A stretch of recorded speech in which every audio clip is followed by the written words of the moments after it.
Hello everyone, good morning, welcome back. आज हम बात करेंगे बहु पार्ट नंबर 2 का। हमने कल बात किया था पिछले वीडियो में may be, might be, must be और वुड बी। हमने उसका एक पहलू को देखा था। हमने कहा था कि जब भी हम नेक्स्ट डे आएंगे तो हम क्या करेंगे, दूसरे पार्ट को देखेंगे और दूसरे पार्ट को पढ़ेंगे। तो हमने कल एक पार्ट पढ़ा था जिसमें क्या था कि आपका सब्जेक्ट था, उसके बाद आपका जो टॉपिक था मे बी, माइट बी या मस्ट बी या वुड बी, जो आपको आवश्यकता लगे वो, प्लस उसके बाद नाउन या एडजेक्टिव था।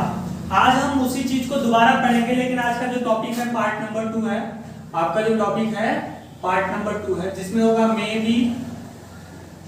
बी और आपका माइट बी। ये तो सारी चीजें आपको रहेंगी ही जो कल हमने पढ़ा था। फिर उसके बाद होगा मस्ट बी, उसके बाद होगा वुड बी। यह सारी चीजें तो मैंने कल भी पढ़ा था और आज भी पढ़ रहे हैं, लेकिन कल मैंने कुछ और टॉपिक पढ़ा था और आज हम कुछ और टॉपिक पढ़ेंगे।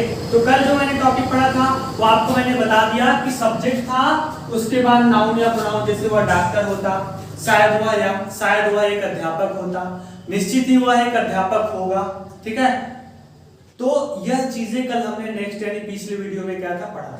आज हम पढ़ेंगे इसके साथ वर्ब का प्रयोग। क्या पढ़ेंगे? वर्ब के साथ। यानी इसके साथ कल हमने पढ़ा था नाउन का प्रयोग, आज हम इसके साथ पढ़ेंगे वर्ब का प्रयोग। और एक चीज और गुड न्यूज आपको बताऊंगा कि मैं थोड़ा सा आपको आज एक बहुत अच्छी वीडियो आएगी और लगभग शाम को 2-3 बजे, जो बहुत अच्छी रहेगी, आपको देखना। उसमें आपको इंट्रो दिया जाएगा कि कैसे आपको इंट्रोडक्शन दिया है, उसे हम एक एनिमेशन की तरह दिखाएंगे कि एक एनिमेशन की तरह आपको देखने में भी बड़ा आनंद आएगा। वेट करिएगा लगभग 3-4 बजे तक, मैं उसे आपको एनिमेशन के थ्रू दिखाऊंगा और आप लोग बहुत ही अच्छे से उसे देख पाएंगे और समझ पाएंगे। उसमें होगा कि इंट्रोडक्शन की कैसे हम किसी टीचर को या फिर कोई पर्सन हमसे अपना इंट्रोडक्शन लेता है तो कैसे हम उसको इंट्रोडक्शन देंगे। तो चलिए आज हम बात करते हैं। और दूसरी बात, साथ ही साथ आपको अब जो है कक्षा 10 की क्या है कि सिलेबस यानी जो किताब है उसको भी पढ़ाना स्टार्ट होगा। जैसे ही आपको 1-2 दिन में आपको नोटिफिकेशन मिल जाएगा कि कक्षा 10 की किताब स्टार्ट हो रही है। तो आइए आज हम बात करते हैं पार्ट नंबर 2 का। हम कह रहे थे कि इसके साथ हम बात कर रहे थे क्या, नाउन का। आज हम इसके साथ क्या बात करेंगे, वर्ब का। देखो सभी के लिए स्ट्रक्चर वही होगा, जो आवश्यकता होगा वो लगाएंगे। सब्जेक्ट लिख लेंगे, उसके बाद V4 लिख लेंगे, उसके बाद अदर वर्ड लिख लेते हैं। ठीक है, अब जो आवश्यकता होगा आप उसको लगाएंगे। तो सबसे पहला टॉपिक हमारा क्या है, मे बी। कह रहा है हमारा जो पहला टॉपिक है मे बी है। फर्स्ट टॉपिक आपका क्या है, मे बी। अब मे बी मतलब क्या होता है? अब कह रहा है कि मे बी का हम प्रयोग कहाँ करते हैं। पहला जो टॉपिक है बाबू क्या है, मे बी। तो मे बी का कह रहा है कि रहा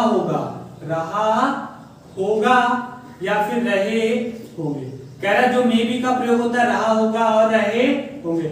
आप कहोगे सर ये तो आपका फ्यूचर इंडिफिनिट टेंस में विल बी के लिए भी होता है बाबू, कि मे बी और फ्यूचर इंडिफिनिट टेंस में भी आता है रहा होगा रही होगी, कि फ्यूचर कंटीन्यूअस में आता है? नहीं, फ्यूचर कंटीन्यूअस में आता है रहा होगा रही होगे। तो कहोगे उसमें और इसमें क्या डिफरेंस है?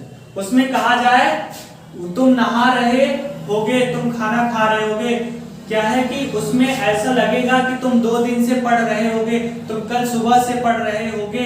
तो भाई उसमें इसमें देखो फर्क क्या है। आपका जब मे बी का प्रयोग होगा तो उसमें क्या होगा कि कोई भी काम प्रेजेंट टेंस में होगा, लेकिन रहा क्या होगा, अंत में रहा होगा। जैसे मैंने आपसे पूछा आपका भाई क्या कर रहा है, आपका भाई क्या कर रहा है, तो आप कहोगे इस टाइम वो खाना बना रहा होगा। क्या हो रहा होगा? खाना बना रहा होगा। या फिर वह इस टाइम तैयार होकर स्कूल जा रहा होगा, या फिर तैयार होकर के आपको, या फिर नहा रहा होगा। तो जब आपसे कोई पूछेगा प्रेजेंट टाइम में, ऐसा लग रहा है कि यह काम प्रेजेंट टाइम में चल रहा है, तो बस आपको क्या है कि पॉसिबिलिटी दिखाना है कि आप दूर हैं अपने भाई से, अपने घर वाले से दूर हैं, दूर से चीज बता रहे हैं कि वह कर रहा होगा, लिख रहा होगा, पढ़ रहा होगा। तब हम क्या करेंगे, मे बी का। जैसे मैंने अभी कहा, मैं आपसे पूछूं कि आपका भाई क्या कर रहा है, तो आप क्या कहोगे, भाई मेरा खाना खा रहा होगा। तो आपसे मैंने पूछा था प्रेजेंट में, अभी भी बता रहे हो ना कि खाना खा रहा होगा, वो बैठ के खाना खा रहा होगा। यानी हम आपसे प्रेजेंट में पूछ रहे हैं, उसका काम भी क्या है, प्रेजेंट में चल रहा है। जैसे कहा जाए कि भैया मैंने पूछा तो तुमने कहा कि वह खाना खा रहा होगा, खाना खा रहा होगा। अब इसका मतलब मैंने आपसे पूछा कि आपका भाई क्या कर रहा है, तो आपने कहा खाना खा रहा होगा। मैं पूछूं मम्मी क्या कर रही होंगी, तो आपने कहा मम्मी खाना बना रही होंगी। कि भैया जो मदर है, मम्मी है, वह क्या है, खाना बना रही होंगी। तो ऐसे ही जब आपसे कोई पूछे तो और आपको क्या है सवाल जवाब करने के लिए भैया, तो आप क्या करोगे, मे बी का। जैसे आपसे कोई पूछ ले कि तुम्हारा भाई कहाँ जा रहा होगा, तुम्हारा भाई कहाँ जा रहा है, तुम कह दोगे कि वो ऑफिस जा रहा होगा। क्या है कि वो ऑफिस जा रहा होगा, तो ही may be going to office, वो ऑफिस जा रहा होगा। वो पढ़ रहा होगा, तो ही may be reading the book. भैया जब आप कहोगे, कोई आपसे पूछेगा प्रेजेंट टाइम में, जब आप बताओगे तो क्या प्रयोग करोगे, मे बी का। तो क्या हो जाएगा, ही मे बी। अब कह रहा वर्ब की फोर्थ फॉर्म, तो खाना, तो ईट, आईएनजी लग गया, ईटिंग फूड।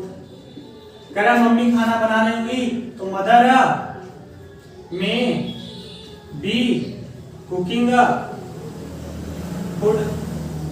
कहा जाए कि वह पढ़ रहा होगा, तो ही may be reading a book. अगर आप मे बी रीडिंग बुक कर दोगे तो इसका मतलब अभी यह काम प्रेजेंट टाइम में चल रहा है, मैंने किसी से पूछा है। तो बात समझ में आई ना। और विल बी का प्रयोग कर दोगे तो क्या हो जाएगा कि ऐसा लगेगा कि काम फ्यूचर में होगा। क्या होगा, होगा, फ्यूचर में होगा। लेकिन अगर मे बी का प्रयोग करोगे तो ऐसा लग रहा है कि यह काम अभी प्रेजेंट में चल रहा है, बस वह व्यक्ति जिससे पूछा गया है वह व्यक्ति उस व्यक्ति से क्या है, दूर है। जैसे कहा कि आप मेरे सामने खड़े हो, मैंने पूछा कि भाई तुम्हारा भाई क्या कर रहा है, तो हमने कहा मेरा भाई पढ़ रहा होगा, कि प्रेजेंट में ही काम तो चल रहा है उसका यार, तो हम क्या करेंगे, मे बी का प्रयोग करेंगे। तो बात समझ में आई ना, गुड। अब अगली टॉपिक है आपका,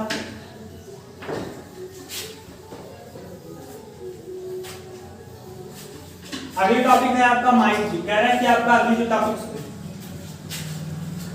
अगली टॉपिक है वो क्या है, माइट भी। कह रहा है कि जो आपकी अगली टॉपिक है वह माइट भी है। अब इसमें क्या होगा, कह रहा है नेक्स्ट टॉपिक आपका क्या है, माइट, MIGHT। इसका क्या होता है, शायद ही रहा होगा। जैसे कहा जाए शायद ही वह पढ़ रहा होगा, शायद ही वह लिख रहा होगा, शायद ही वह खा रहा होगा। तो जब वर्ब आ जाएगा तो यह, और जब नाउन आ जाएगा तो कल वाला स्ट्रक्चर। तो भैया शायद ही वह पढ़ रहा होगा, शायद ही वो पढ़ रहा होगा, तो क्या हो जाएगा, ही माइट बी, क्या हो जाएगा, रीडिंग। शायद ही वो खा रहा होगा, तो ही माइट बी ईटिंग। शायद ही वो जा रहा होगा, ही माइट बी गोइंग। शायद ही वो आ रहा होगा, ही माइट बी कमिंग।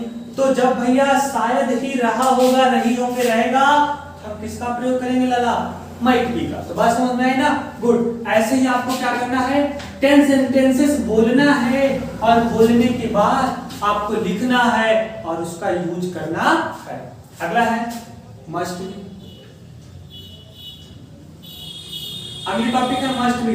अब मस्ट बी मतलब क्या होता है, निश्चित ही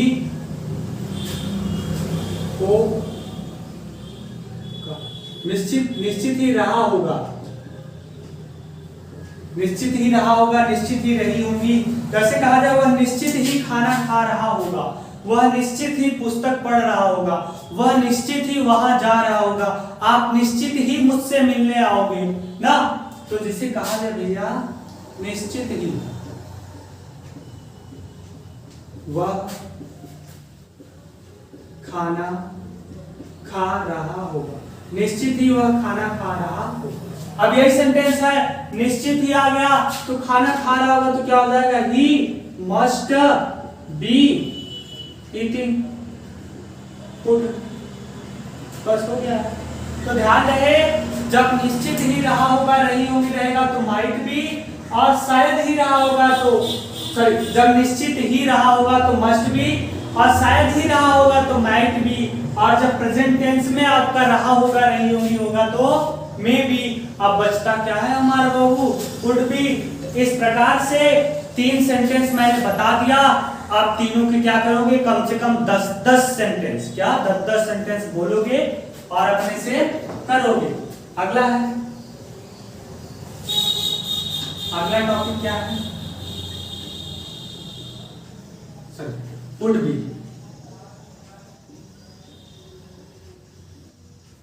अब कह रहा है कि अभी हमने पढ़ा क्या, मे बी का मतलब प्रेजेंट टेंस में आपका क्या होगा, रहे होंगे ना।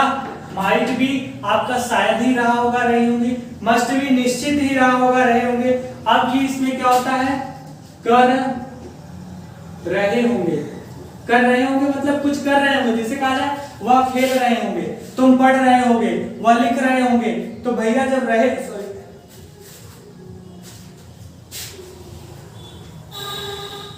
सॉरी रहे होंगे लिखा गया क्या, पढ़ रहे होते।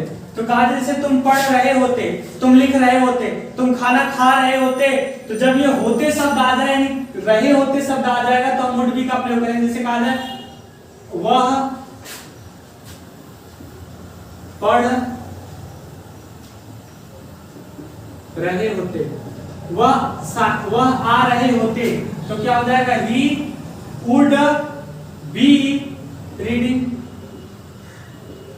वह खा रहे होते तो ही वुड बी ईटिंग। वह जा रहे होते तो ही वुड बी गोइंग। तो इस प्रकार से बाबू क्या करना है आपको, 10-10 सेंटेंस कम से कम बोलना है और बोलने के बाद क्या करना है, लिखना है। और लिखने के बाद उनका एक एक का ट्रांसलेशन करना है। और जब तक 10-10 सेंटेंस बोलोगे नहीं, लिखोगे नहीं, ट्रांसलेट नहीं करोगे, तब तक कैसे आएगा। घर पे जब तक बैठ के प्रैक्टिस नहीं करोगे तब तक नहीं आ सकता। इसलिए बाबू जो ये 4 टॉपिक पढ़ाया गया, क्या क्या पढ़ाया गया, एक बार फिर से रिवाइज कर देता हूँ। May be, might be, must be, would be. इसके साथ क्या है, वर्ब की फोर्थ फॉर्म या नाउन आएगा। तो दोनों में से चाहे जो आए प्रयोग करेंगे। नाउन आएगा तो दूसरा पहचान होगा और वर्ब की फोर्थ फॉर्म आएगा तो दूसरा पहचान होगा। भैया प्रेजेंट टेंस में रहे होंगे, रहा होगा। मे बी शायद ही रहे होंगे तो माइट भी, निश्चित ही रहे होंगे, रहा होगा तो मस्ट भी। और कर रहे होते, कर रहा होता तो क्या करेंगे, वुड बी का प्रयोग करेंगे। तो बात समझ में आई ना। तो फिलहाल आज के लिए इतना ही। और जो अभी 3 बजे वीडियो आई थी उसको देखना मत भूलिएगा, बहुत ही इंपॉर्टेंट, बहुत ही गजब की वीडियो है, ठीक है। तो फिलहाल आज के लिए इतना ही, धन्यवाद।